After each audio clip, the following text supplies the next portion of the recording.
નમસ્કાર વિદ્યાર્થી મિત્રો, આપ સૌનું સ્વાગત છે બાયોલોજી વિડિયો લેક્ચરમાં. આજે આપણે ચેપ્ટર 8માં જન્મજાત પ્રતિકારકતા અને ઉપાર્જિત પ્રતિકારકતાની વાત કરીએ. જો ટોપિક ખૂબ અગત્યનો અને ખૂબ ઇન્ટરેસ્ટિંગ ટોપિક છે અને ઘણા બધા લોજિકલ ક્વેશ્ચન પૂછી શકાય એવા પ્રકારનો ટોપિક છે અને એકદમ સમજવા જેવો ડેપ્થવાળો ટોપિક છે. જન્મજાત પ્રતિકારકતા અને ઉપાર્જિત પ્રતિકારકતા. તો સૌથી પહેલાં આપણે જન્મજાત પ્રતિકારકતાની વાત કરીએ, પણ એ પહેલાં પ્રતિકારકતા એટલે શું એ સમજવું પડશે. એ પ્રસ્તાવના આપણને ખબર હોવી જોઈએ. પ્રતિકારકતા શબ્દ કેની સાથે સંકળાયેલો છે, પ્રતિકારકતા શું છે? તો જો આપણે દરરોજ આપણે મોટી સંખ્યામાં રોગકારકોના સંપર્કમાં આવીએ છીએ, આ રોગકારકોનો સામનો કરીએ છીએ. વાતને સમજો, રોગકારકોનો આપણે સામનો કરી રહ્યા છીએ, સતત ખબર નથી ને સંપર્કમાં આવીએ છીએ. ખૂબ મોટી સંખ્યામાં આપણી આસપાસ બેક્ટેરિયા, ફૂગ, એના સ્પોર ક્યાંક ને ક્યાંક સંપર્કમાં આવે જેની આપણને ખબર જ નથી. અરે કાંઈક ઘણું બધું ખાવામાં જતું હશે, પણ છતાં આ બધા જ રોગકારકો આપણને રોગ કરી શકતા નથી, પ્રેરી શકતા નથી. આવું કેમ દોસ્ત? આવું શા માટે? કારણ કે આમાંથી અમુક જ થોડાક જ પ્રકારના રોગકારકો છે એ આપણને રોગ પ્રેરે છે. આવું શા માટે? આ બહુ મોટો ક્વેશ્ચન માર્ક છે. આવું કેમ? આનું મુખ્ય કારણ એ છે કે આપણું શરીર મોટા ભાગના બાહ્ય કારકો સામે રક્ષણ મેળવી લે છે. મોટા ભાગના આવા બહારના ઘટકો અથવા બહારના કણ, જેને આપણે પ્રતિજન કહીએ છીએ અથવા તો પરજાત દ્રવ્ય. અરે આપણા શરીરનું પોતાનું નથી, આપણી જાતનું નથી, એટલે એને પરજાત કીધું, અથવા એને પ્રતિજન ઘટક કહેવાય, એન્ટીજન દ્રવ્ય કહેવામાં આવે, જેની સામે આપણું શરીર રક્ષણ મેળવી લે છે. એની સામે એટલે ટૂંકમાં આવા રોગકારકોને ફાવવા દેતું નથી. અમુક છતાંય ફાવી જાય છે.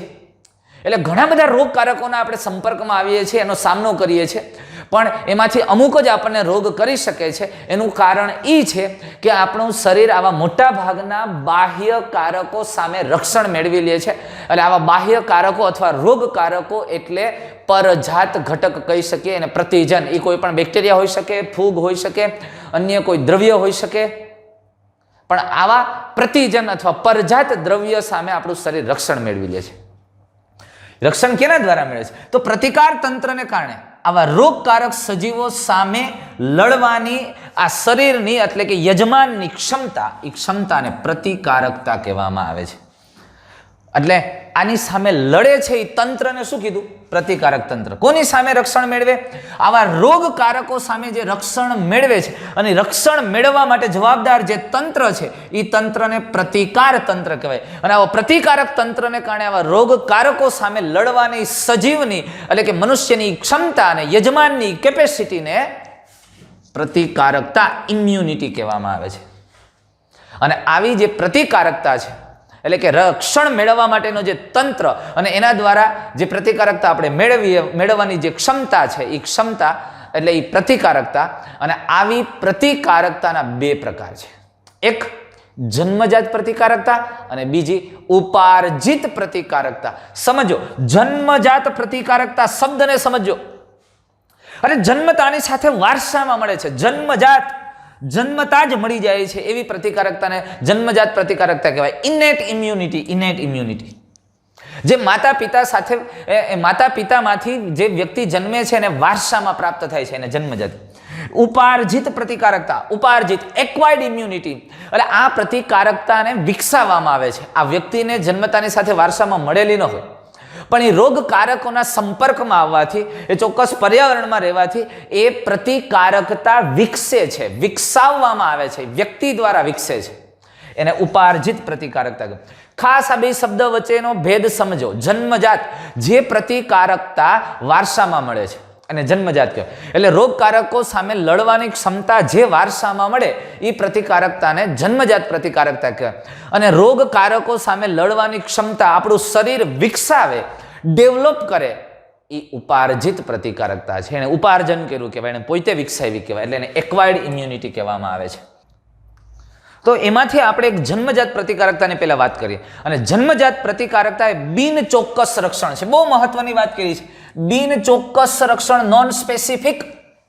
એટલે કોઈ પણ પર્ટિક્યુલર બેક્ટેરિયા કે ફૂગ માટે નહીં, કોઈ પણ પ્રકારના અન્ય કોઈ પણ બેક્ટેરિયાની જાત છે તો એને રોકવાનો પ્રયત્ન કરશે. એક સ્પેસિફિક નથી. એટલે અહીંયા નોન સ્પેસિફિક રક્ષણ છે અને તે જન્મ સમયે હાજર હોય. એટલે મેં કીધું ને કે જન્મજાત પ્રતિકારકતા વારસામાં મળે છે, જન્મતાની સાથે જ વારસામાં મળે છે. અને જે બાહ્ય કારકોના પ્રવેશ સામે વિવિધ પ્રકારના અવરોધો એટલે કે અંતરાયો બેરિયર્સ સર્જે છે. એટલે કોઈ પણ રોગકારકના પ્રવેશને જ અટકાવે છે. એટલે એ સામાન્ય રીતે સૌથી મહત્વની વસ્તુ એ છે કે આ નોન સ્પેસિફિક છે અને કોઈ પણ બાહ્ય કારકો અથવા આવા રોગકારકોના પ્રવેશને અટકાવે છે. હું તમને એમ કહું, દાખલા તરીકે ચામડી છે, તો ચામડી અહીંથી બેક્ટેરિયા, ફૂગ કે કોઈ પ્રજીવ કે એને સીધ દાખલ થવા દે, અરે કોઈ પણને રોકે છે. સ્પેસિફિક નથી કે ના હો ભાઈ બેક્ટેરિયાને જ ન જવા દે કે વાયરસને જવા દે, એવું નથી. કોઈ પણ ઘટક અંદર પ્રવેશી નથી શકતું, એટલે નોન સ્પેસિફિક વાત થઈ. અને એ ત્વચા તો હોય જ ને, જન્મતાની સાથે વારસામાં જોઈએ ને કે ચામડી પછી આવે, હોય જ, એને ડેવલપ ન કરવી પડે.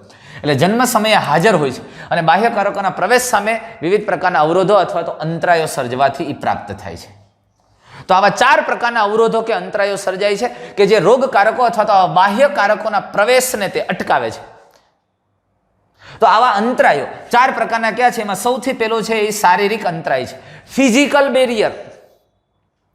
જે રોગકારક અથવા બાહ્ય કારકના પ્રવેશને સીધી રીતે અટકાવે એવા ફિઝિકલ બેરિયર છે, શારીરિક અંતરાય છે. અને એમાં પહેલું શારીરિક અંતરાય છે ત્વચા, ચામડી, ત્વચા.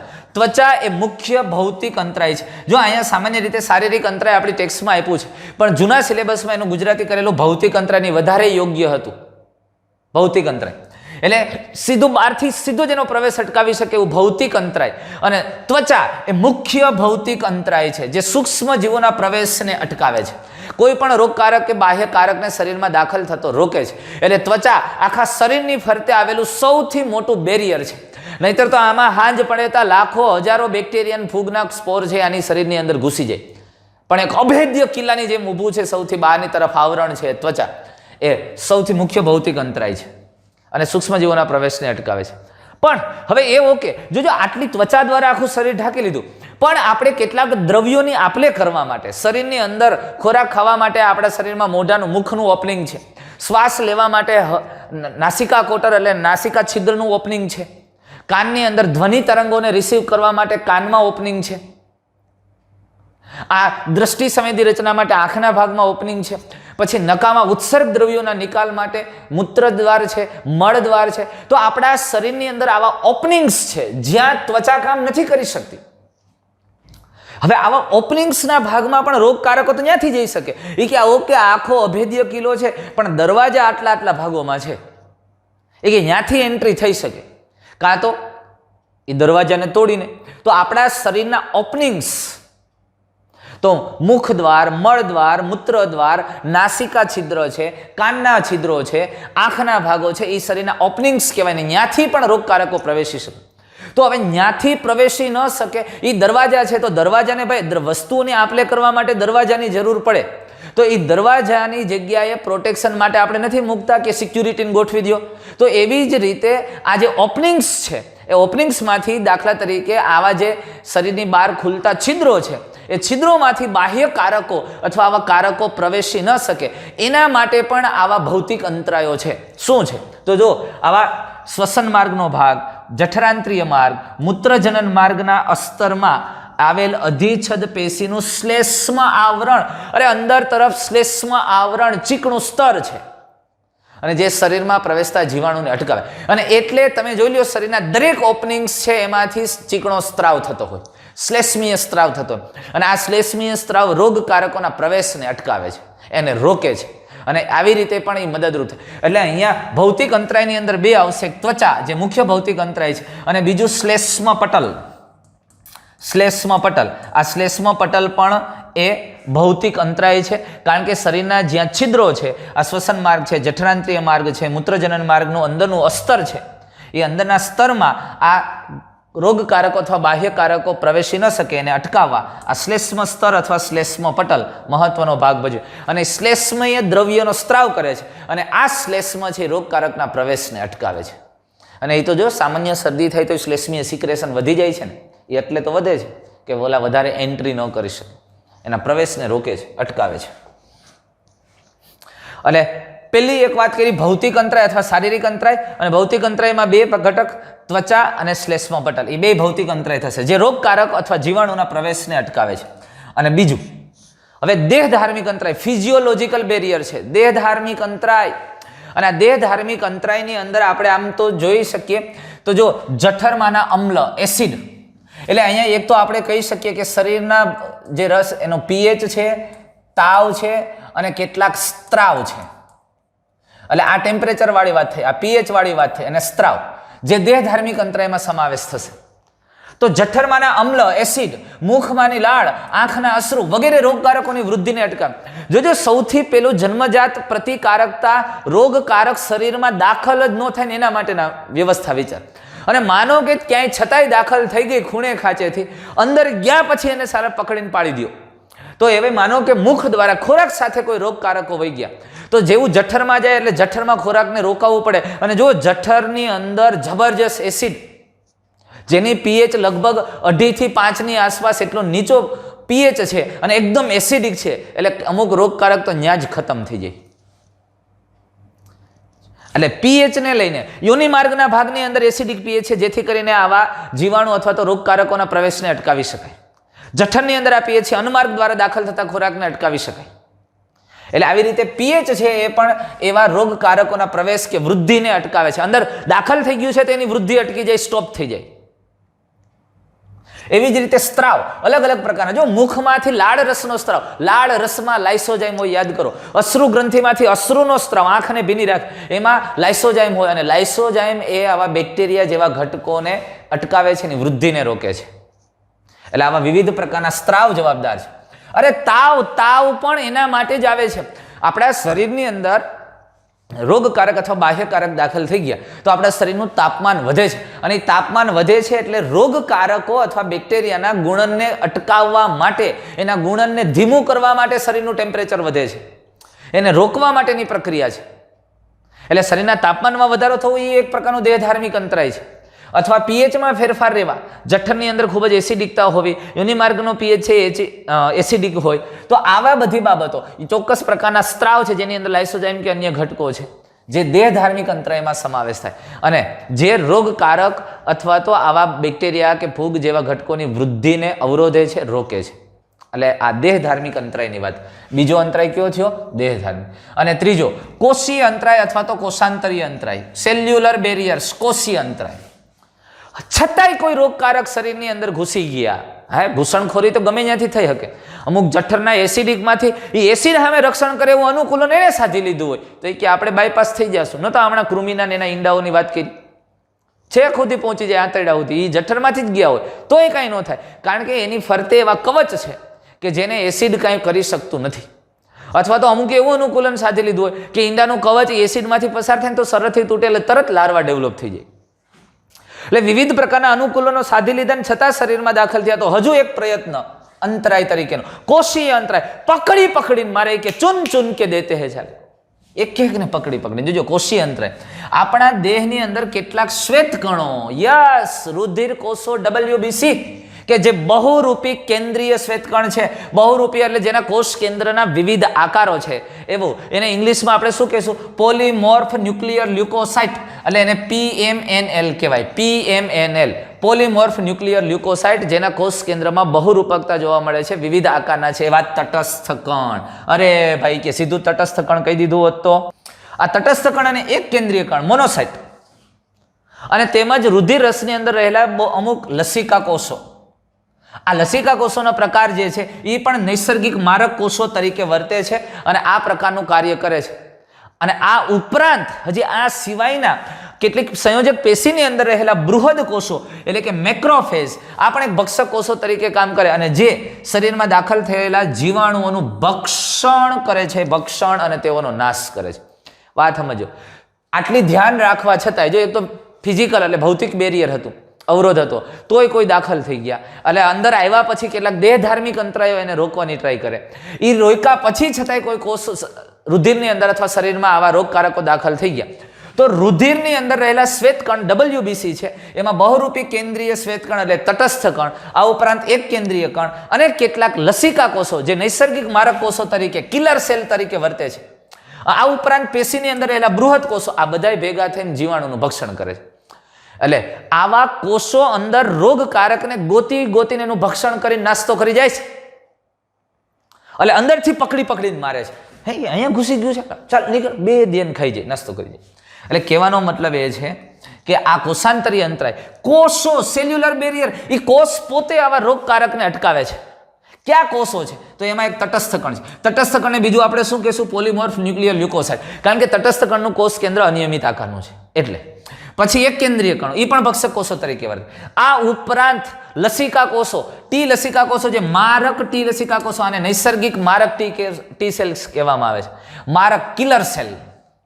આ સિવાય પેશીની અંદર આવેલા કેટલાક બૃહદ કોષો અથવા ભક્ષક કોષો, અને જે જીવાણુનું ભક્ષણ કરી અને નાશ કરે છે. પણ કેવી રીતે નાશ કરે? જોજો, આને થોડુંક હવે હું એક્સ્ટ્રા પોઈન્ટમાં લઈ જાઉં છું, આપણી ટેક્સ્ટમાં નથી. આ ત્રીજા પોઈન્ટમાં હું થોડી વધારાની વાત કરું છું.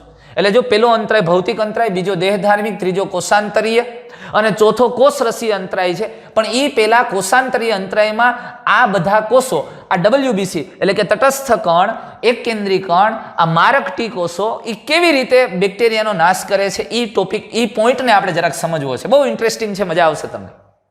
તો જો હવે એ ખરેખર આ એમાં એક્સ્ટ્રા પોઈન્ટ લઈએ છીએ આપણે. તો ફેગોસાઇટોસિસના આપણે તબક્કાઓ જોઈએ. જો ફેગોસાઇટોસિસ એટલે આ જે ભક્ષક કોષો અને અભક્ષક બે પ્રકારના કોષો આમાં કામ કરશે, આ કોષીયમાં. તો હવે ભક્ષક કોષો તરીકે ક્યાં ત્રણ કોષો આવશે? તો એક તટસ્થ કણ, એક કેન્દ્રી કણ અને બૃહદ કોષો. આ ત્રણેય ભક્ષક કોષો તરીકે વર્તે. અને અભક્ષક કોષો તરીકે નૈસર્ગિક મારક કોષો. હવે ભક્ષક કોષો કેવી રીતે ભક્ષણ કરે છે જોજો. તો એમાં એ ખરેખર આ ફેગોસાઇટોસિસની ક્રિયા કરે. ફેગોસાઇટોસિસમાં શું થાય? તો જે રુધિર કેશિકાઓ અને રુધિર વાહિની હતી એમાં આવી સ્થિતિ. આ રુધિર કેશિકાઓ છે ને, એમાં કેટલાક દ્રવ્યને કારણે, હિસ્ટેમાઇન જેવા દ્રવ્યોને કારણે આ રુધિર કેશિકા છે એ ફૂલાય, પહોળી થાય. એટલે રુધિર કેશિકા અને રુધિર વાહિનીનો વ્યાસ વધે છે. એને વાસોડાયલેશન કહેવાય. હિસ્ટેમાઇન જેવા દ્રવ્યોનો સ્ત્રાવ થાય અને એને કારણે આ રુધિર વાહિની છે થોડી પહોળી થાય અને એને વાસોડાયલેશન કહેવાય. વાસોડાયલેશન થયા પછી એડેશન થાય. એટલે કે આમાં જે રુધિર કોષો હતા, આ જે ભક્ષક કોષો પ્રકારના તટસ્થ કણ કે આવા કોષો, આ રુધિર વાહિનીના પરિઘ તરફ એટલે કે રુધિર વાહિનીના દિવાલ તરફ તે આકર્ષાય છે, દિવાલ તરફ ખસે છે અને એના તરફ ગતિ કરે, એને એડેશન કહેવાય. આ દિવાલ સાથે જોડાય છે. હવે આ દિવાલ સાથે જોડાઈને આ રુધિર કોષો, આ રુધિર વાહિની અથવા રુધિર કેશિકાની દિવાલમાંથી તે ક્રમશઃ બહાર આંતરકોષીય પ્રવાહીમાં બહાર આવે છે. જોજો, આ શ્વેત કણ એટલે તટસ્થ કણ, એક કેન્દ્રીય કણ જેવા ઘટકો રુધિર વાહિનીની દિવાલમાંથી જે બહાર આવે છે ગતિ કરીને, એ કોષો છે એ સામાન્ય રીતે સ્થિતિસ્થાપક ધરાવતા, એટલે એ છિદ્રોમાંથી લાંબા ટૂંકા થઈને બહાર આવી જાય છે અને આવું સક્રિય રીતે બહારની તરફ વહન થવાની ક્રિયાને ડાયપેડેસિસ કહેવાય. ખાસ ધ્યાનમાં રહીએ કે રુધિર વાહિનીમાંથી રુધિર કોષ બહાર આવવાની ક્રિયા ડાયપેડેસિસ છે. એટલે હવે આંતરકોષીય અવકાશમાં આવા ભક્ષક કોષો માંડ્યા છે ફરવા. શેરી ગલીમાં પોલીસ આવી ગઈ છે, અરે આર્મી આવી ગઈ, શેરીયું ગલીઓમાં હવે ગોતે છે, આતંકવાદીને ગોતે છે. એ આતંકવાદીની ભાડ એને મળી જાય. અરે આ બેક્ટેરિયા કે એવા રોગકારકોના કોઈ હાજરીને કારણે, એના દ્રવ્યોને કારણે આ ભક્ષક કોષો એના તરફ આકર્ષાય છે, જેને રસાયણાનું વર્તન કહેવાય. એની જ્યાં હાજરી છે, એ હાજરીને કારણે, એના અમુક ચોક્કસ દ્રવ્યોને કારણે આ ભક્ષક કોષો એના તરફ એટ્રેક્ટ થાય, એના તરફ આકર્ષાય, જેને રસાયણાનું વર્તન કહેવાય. અને એ બેક્ટેરિયા અથવા આવા રોગકારકના સંપર્કમાં આવે પછી ફેગોસાઇટોસિસ થાય. એટલે ફેગોસાઇટોસિસ એટલે એને ગ્રહણ કરી લે, એનું ભક્ષણ કરી લે અને અંદર લઈ લે. કોણ? આ ભક્ષક કોષ આ રોગકારક અથવા બેક્ટેરિયાને ગ્રહણ. કેવી રીતે? સૌ પ્રથમ આ રુધિર કોષ અથવા તો આવા કોષો, ભક્ષક કોષો આ રોગકારકના સંપર્કમાં આવે, એની સાથે જોડાય એટલે એને જોડાણ કહેવાય. ફેગોસાઇટોસિસનો પહેલો તબક્કો શું થાય? જોડાણ. આ ફેગોસાઇટોસિસ થવા માટેના તબક્કા છે, પણ ફેગોસાઇટોસિસની ક્રિયામાં સૌથી પહેલા જોડાણ. એટલે જો અહીંયા સંપર્કમાં આવે, આ રોગકારક આ રુધિર કોષના સંપર્કમાં આવે. હવે એ રુધિર કોષના સંપર્કમાં આવે એટલે અમીબા શું કરતું હતું ખોરાક મેળવતી વખતે? તો કે કોષરસ પટલ એની ફરતા વીંટળાઈને એને અંદર લઈને અન્નધાની બનાવી લે. એ જે અન્નધાની બને એને ફેગોઝોમ કહીએ. એટલે જો આ અંતઃગ્રહણ થાય એટલે અંદર લઈ લીધું કે કાંઈ વાંધો નહીં, અંદર આવી જાય કે બાપલિયો હમણાં જોતું. અને હવે અંદર આવી જાય ને આ ફેગોઝોમ, આ અન્નધાની બને, એની સાથે એ કોષની લાઇસોજાઇમ અંગિકા છે એના સંપર્કમાં આવે અને એ લાઇસોજાઇમ છે એના સંપર્કમાં આવે એટલે ફેગોલાઇસોજોમનું નિર્માણ થાય અને લાઇસોજોમના પાચક ઉત્સેચકો આ જે ઘટક હતું રોગકારક હતું એની ઉપર ઠલવાય અને એ રોગકારકનું વિઘટન કરી નાખે, એના ભૂકા બોલાવી દે અને એનું પાચન થઈ જાય અને કોષ એમાંથી યોગ્ય દ્રવ્યો છે ગ્રહણ કરી લે, નકામા દ્રવ્યો મુક્ત કરી દે અને આમ જીવાણુનો કોષની અંદર નાશ થઈ જાય એટલે જીવાણુના કોષાંતરીય નાશ. આ રીતે ભક્ષણ થાય ભક્ષક કોષો દ્વારા. પણ ભક્ષક કોષો 3 કયા કોષો? એક તટસ્થ કણની વાત કરી, બીજું એક કેન્દ્રી કણ અને ત્રીજું પેશીમાં રહેલો મેક્રોફેજ. આ ભક્ષક કોષો તરીકે આવે અને એ આવી રીતે ભક્ષણ કરી જાય. તો એમાં સૌથી પહેલા વાસોડાયલેશન, રુધિરવાહિનીઓ પોળી થાય એટલે રુધિરનો ભરાવો થાય એટલે પરિઘ દિવાલ એટલે રુધિરવાહિનીની દિવાલ તરફ કોષો ગતિ કરે, વહન પામે, એના સંપર્કમાં આવે, એની સાથે જોડાય. પછી ડાયપેડેસિસ એટલે સક્રિય રીતે આ કોષો ગતિ કરીને બહાર આવે અને પછી બહાર આવ્યા આંતરકોષીય અવકાશમાં રખડતા હોય બેક્ટેરિયા જેવા રોગકારકોની હાજરીને કારણે એ તરફથી આકર્ષાય, ત્યાં ગતિ કરે અને રસાયણનું વર્તન કહેવાય અને પછી બેક્ટેરિયાને પોતાના સંપર્કમાં લઈ અંદર ગ્રહણ કરી લે, લાઇસોજેમ જેવી અંગિકાઓ સાથે જોડાઈને એનું વિઘટન કરી નાખે. આ ફેગોસાઇટોસિસ. આમ રોગકારકનો નાશ. સમજાણું? પણ અભક્ષક કોષો, એ અભક્ષક કોષો તરીકે કોણ હતું? નૈસર્ગિક મારક કોષો. અને આ ટી કોષો એટલે એક પ્રકારના લસિકા કણ છે, કણિકાયુક્ત લસિકા કણ છે આ નૈસર્ગિક મારક કોષો અથવા કુદરતી મારક કોષો. એ ભક્ષક કોષો ઉપરાંત આ પ્રક્રિયા દરમિયાન આ બીજા પ્રકારના કોષો એટલે કે કુદરતી મારક કોષો અથવા નૈસર્ગિક મારક ટી કોષો એ લક્ષ્ય કોષો એટલે કે જે ચેપી કોષ છે. માનો કે આ આપણા શરીરનો કોષ છે પણ આને વાયરસનો ચેપ લાગ્યો છે તો આ ચેપી કોષના રસ સ્તરમાં પરફોરિન છિદ્રો. પરફોરિન છિદ્રો એ સામાન્ય રીતે એટલે કે અહીંયા મોટા મોટા છિદ્રો કરી નાખે છે, કાણા પાડી દે છે આ કોષમાં અને વાયરસગ્રસ્ત કોષો અને કેન્સરગ્રસ્ત કોષોને તે મારી નાખે. કોણ? આ મારી નાખે છે કેન્સરગ્રસ્ત. કોણ? મારક ટી કોષો. કેવી રીતે? જે કોષને વાયરસનો ચેપ લાગ્યો હતો, આપણો જ કોષ છે ને વાયરસનો ચેપ લાગ્યો હતો, તો એ વાયરસનો ચેપ લાગેલા ચેપગ્રસ્ત કોષની અંદર પરફોરિન પ્રોટીન દ્વારા અહીંયા છિદ્રો કરી નાખે અને છિદ્રો કરીને મોટા મોટા છિદ્રો કરે એટલે આની અંદર પાણી કે એવું દ્રવ્ય દાખલ થાય ને એ ફાટી જાય, ફૂલાઈને ફાટી જાય. એટલે આવા ચેપગ્રસ્ત કોષોનો એ નાશ કરી નાખે છે. જો આ છિદ્રોમાંથી પાણી કે આવા ઘટકો પસાર થાય અને એમાં સોજો કરે અને ચેપી કોષોને ફાડી નાખે છે. પાણી આ છિદ્રોમાંથી પસાર થાય અને એ ફૂલાઈને ફાટી જાય. એટલે આવા કેન્સરગ્રસ્ત કોષો અને વાયરસગ્રસ્ત કોષોને આવા પરફોરિન છિદ્રો મારફતે મારક ટી કોષો, નૈસર્ગિક ટી કોષો મારે છે. એટલે ભક્ષણ નથી કરતા એટલે એને અભક્ષક કોષો કીધા છે. સમજમાં એવી વાત? આ પ્રકારે સામાન્ય રીતે કોષાંતરીય બેરિયર એટલે કે કોષો દ્વારા અંદર દાખલ થયેલા બાહ્ય કારકો અથવા રોગકારકોને અટકાવવાની વાત થઈ. ત્યાર પછી કોષરસીય અંતરાય, સાઇટોકાઇન્સ બેરિયર, કોષરસીય અંતરાય.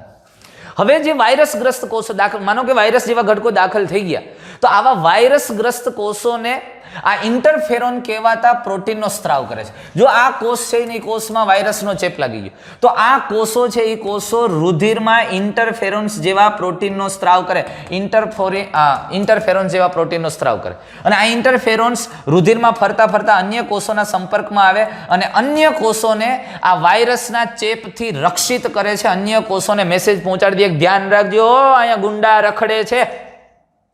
આ ઇન્ટરફેરોન્સ બાકીના કોષોને સચેત કરે છે. બિનચેપી કોષને વાયરસના ચેપથી રક્ષિત કરે છે. કેવી રીતે રક્ષિત કરે? ટેક્સ્ટમાં નથી આપ્યું, આ પણ એક્સ્ટ્રા પોઈન્ટ છે. આની જરા વધારે આપણે વાત કરી લઈએ છીએ. ટેક્સ્ટમાં નથી, સમજવા માટે છે. આવા કેટલાક એક્સ્ટ્રા પોઈન્ટ આપણે જોઈ લઈએ. આ ઇન્ટરફેરોન્સ એ એન્ટીવાયરસ પ્રોટીન છે અને તે લગભગ 270 જેટલા એમિનો એસિડનું બનેલું પ્રોટીન હોય છે અને તે વાયરસગ્રસ્ત કોષમાંથી ઉત્પન્ન થાય. આ વાયરસગ્રસ્ત કોષો દ્વારા એ સર્જાય છે અને તેની આસપાસના બાજુના કોષોને તે ઉત્તેજિત કરી ટ્રાન્સલેશન ઇન્હિબિટિંગ પ્રોટીન ઉત્પન્ન કરે છે. અરે આ ઇન્ટરફેરોન્સ એની આસપાસના કોષોમાંથી કેવું? ટ્રાન્સલેશન ઇન્હિબિટિંગ પ્રોટીન એટલે એ ભાષાંતરની પ્રક્રિયા અટકાવે એવા પ્રોટીન પેદા કરે છે જેથી કરીને વાયરસ અંદર દાખલ થાય પણ વાયરસનું ડીએનએ છે એ પોતાને જોઈએ છે એવું પ્રોટીન બનાવી શકે નહીં. અને એટલે વાયરસનો ચેપ ભલે આમાં લાગે પણ એ વાયરસની કારી ફાવે નહીં. એટલે કે ત્યાં એ પોતે આ નકર વાયરસ અહીંયા દાખલ થાય તો શું કરે? વાયરસમાં બીજું કાંઈ નથી અરે એ તો આપણા જ કોષની મશીનરીનો ઉપયોગ કરીને વાપરે છે. તો અહીંયા અગાઉ આ ઇન્ટરફેરોન્સે આ કોષને કહી દીધું, એટલે આ કોષોએ મશીનરીમાં એવા અવરોધક પ્રોટીન મૂકી દીધા કે એ ટ્રાન્સલેશન કરીને પોતાનું વાયરસ અંદર આવે તો પોતાનું પ્રોટીન બનાવી શકે નહીં. એ કે લાઇટ નથી, અત્યારે કાંઈ નહીં થાય, એવા અવરોધક પ્રોટીન, ટ્રાન્સલેશન ઇન્હિબિટિંગ પ્રોટીન બનાવી નાખ્યા, અને જેથી વાયરસ ત્યાંથી વૃદ્ધિ નથી પામી શકતો અને આ કોષને નુકસાન પહોંચાડી શકતો નથી. એટલે આ ઇન્ટરફેરોન્સ પ્રોટીન આવું કામ કરો છે. પાડોશીને કહી દે કે તમે ધ્યાન રાખજો, અમારી અહીંયા કોરોના આવી ગયું છે, પણ તમે હમણાં ધ્યાન રાખજો, બસ આ માયલી વાત. તો આ ઇન્ટરફેરોન્સ આ પદ્ધતિ દ્વારા, જોજો, આ પદ્ધતિ દ્વારા વાયરસના ચેપને અટકાવે, એટલે આસપાસના કોષોને એ સચેત કરે અને વાયરસના ચેપથી રક્ષણ આપે છે. અને ઇન્ટરફેરોન્સ જાતિ વિશિષ્ટતા દર્શાવે છે. ખૂબ અગત્યની વાત છે.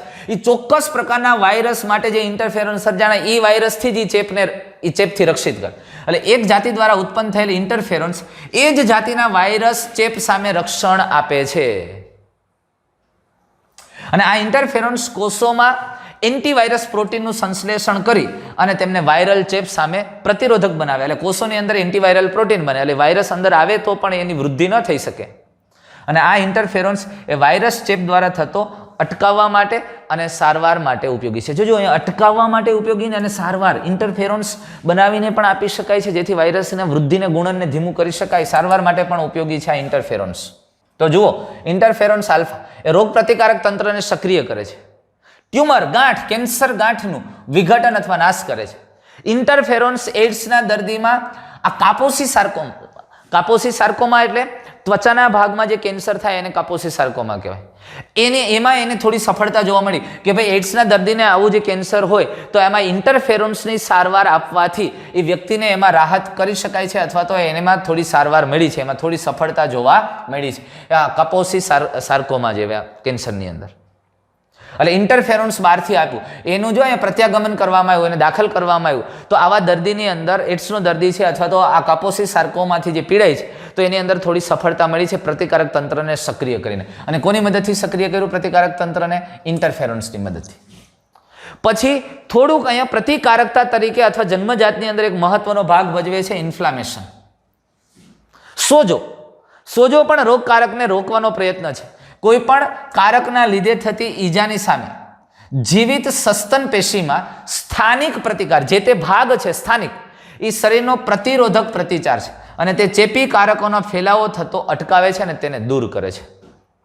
કોઈ પણ ભાગમાં સોજો આવે, જો આપણને જરા કંઈ ઘા પડે, લાગે, મેં તમને કીધું કે આપણું ચામડી છે એ સૌથી મોટું બેરિયર છે, કોઈને અંદર નથી આવવા દેતું, પણ ત્યાં લાગ્યું, ઘા પડ્યું, અરે આપણી આસપાસ હજારો બેક્ટેરિયા, ફૂગના સ્પોર બધું છે. જેવો અહીંયા બ્રેક પડ્યું, તૂટ્યું, લાગે એટલે એ તો રાહ જોઈને જ બેઠા કે બારી ખુલી, દોડીને આવવું છે. પણ તમે જોજો, જરા કંઈ લાગશે એટલે અહીંયા સોજો આવી જશે, પછી ધીમે ધીમે રૂજ આવશે, અહીંયા ખંજવાળ આવશે. શું કરવાનું ખબર? અરે અહીંયા ભક્ષક કોષોની બધી લાગ્યું હોય ને એકત્રિત થઈ ગયા હોય. અરે બહાર તૂટી છે, દિવાલ તૂટી છે, ત્યાં કોઈ બહારથી ડોખું તો ખાતે પકડીને અંદર લઈ ગઈ, ખેંચી લે. આ રોકવાનો પ્રયત્ન. સોજો પણ એટલે આવે છે કે કઈ ઈજાની સામે આ સસ્તન પેશીમાં એક સ્થાનિક પ્રતિકાર થાય છે અને જે શરીરનો પ્રતિરોધક પ્રતિચાર છે અને ચેપી કારકોનો ફેલાવો અટકે અને તેમને દૂર કરે છે ઇન્ફ્લામેશન દ્વારા, સોજા દ્વારા. અને આવા રોગકારકો તો સોજો એટલે આવે રુધિર વાહિનીઓ પોળી થાય, ત્યાં ભક્ષક કોષોની એની માત્રા વધી જાય છે. એટલે કોઈ પણ પ્રકારના રોગકારકો અહીંયા આવે તો સીધા જ એને ભક્ષણ કરી જાય, એનો નાશ કરી નાખે, એટલે એના ફેલાવાને અટકાવે છે, એટલે સોજો આવે છે. ભલે ક્યારેક આંતરિક ઘા પડ્યો છે પણ અંદર ઘા પેશી ડેમેજ થઈ છે, તો એ ડેમેજ થયેલા ડેબ્રિસ, નકામા કોષો જે વિઘટિત છે એવા કોષોને પણ ભક્ષણ કરીને દૂર કરવું, એટલે પણ સોજો આવી જાય. અને કોષો નબળા પડ્યા છે તો અહીંયા બીજા રોગકારકો આવીને અસર જમાવે નહીં, અને એટલે એ વિસ્તારમાં, એ ભાગમાં સોજો આવી જાય છે. એટલે સોજો પણ આવી રીતે એક પ્રતિકારકતામાં મદદરૂપ થાય છે. એની થોડીક આગળ વાત કરીએ. આ સોજાની અથવા ઇન્ફ્લામેશનની કેટલીક લાક્ષણિકતાઓ છે. જો રેડનેસ આવી જાય, લાલાશ આવી જાય, એ રુધિર વાહિની પોળી થવાને લીધે લાલાશ આવે છે. પછી હીટ, એટલે એમાં સામાન્ય રીતે ચયાપચય ક્રિયાઓનો દર ખૂબ વધી જાય, એટલે થોડું ગરમ લાગે ભાગ. સામાન્ય રીતે એ તાપમાન એનું સહેજ ઊંચું જાય, એટલે ચયાપચય પ્રક્રિયાઓ ખૂબ ઝડપથી થાય છે ભાગની અંદર. અને રક્તવાહિનીની પારગમ્યતામાં વધારો થાય છે, અને એટલે ત્યાં આંતરકોષીય અવકાશમાં પણ પ્રવાહીનો જથ્થો વધે છે, અને એટલે પણ ત્યાં સોજો આવે છે, સ્વેલિંગ. પેન, દુખાવો. હવે જો જે ચેતાકોષોની થતી ઈજાને લીધે અથવા તો નુકસાન પામેલ કોષોમાંથી મુક્ત થતા રસાયણોને લીધે પ્રોસ્ટાગ્લાન્ડિન કેવા દ્રવ્યો મુક્ત થાય, અને અહીંયા ચેતાકોષો છે એની સંવેદનાઓને લઈને એ દુખાવો અથવા તો પેન થાય છે. આ સોજાની કેટલીક લાક્ષણિકતાઓ છે. દોસ્તો, આપણે આજે આ જન્મજાત પ્રતિકારકતા સુધી રાખીએ છીએ. અને નેક્સ્ટ વિડીયોની અંદર આવો જ અગત્યનો મજા આવે એવો ટોપિક છે ઉપાર્જિત પ્રતિકારકતા. તો નેક્સ્ટ વિડીયોની અંદર આપણે ઉપાર્જિત પ્રતિકારકતા વિશે વાત કરશું. તો મળશું ફરી પાછા નેક્સ્ટ વિડીયોમાં. Okay, good bye, thank you.